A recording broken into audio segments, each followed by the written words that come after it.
Printer में आप 2 जगह पे पेपर इंस्टॉल कर सकते हैं। ये ट्रे ओपन कीजिए, यहाँ पे आप पेपर आप इंस्टॉल कर सकते हैं। और एक आप यहाँ पे मल्टीपर्पज़ ट्रे अवेलेबल है, ऑप्शनल है, जो एक्स्ट्रा है, तो इसको आप ओपन कीजिए ऐसे, और यहाँ पे भी आप पेपर इंस्टॉल कर सकते हैं।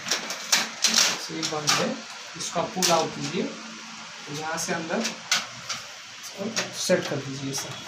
फिर फॉर एग्जांपल A4 तो है आपके पास, जिससे आपको दूसरा कोई साइज़ यहाँ पे रखते हैं, जैसे लीगल, तो हमने ये लीगल पेपर यहाँ पे इंस्टॉल कर दिया है। उसके बाद आपको यहाँ पे सेट करना है जो भी आपने पेपर ऊपर रखा है।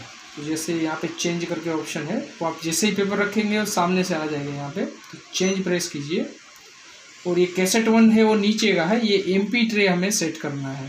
तो ये 2 नंबर पे हम जाएंगे, MP ट्रे, ओके करेंगे। पेपर साइज़, तो उसके अंदर हम लीगल साइज़ देंगे, लीगल, और मीडिया टाइप में प्लेन कर देंगे। तो ये सेट हो गया, आपका साइज़ सेट हो गया पेपर, ये देखिए लीगल सेट हो गया। तो अभी आप प्रिंट देंगे मल्टीपर्पज़ ट्रे सिलेक्ट करके, तो आपका लीगल में प्रिंट आएगा।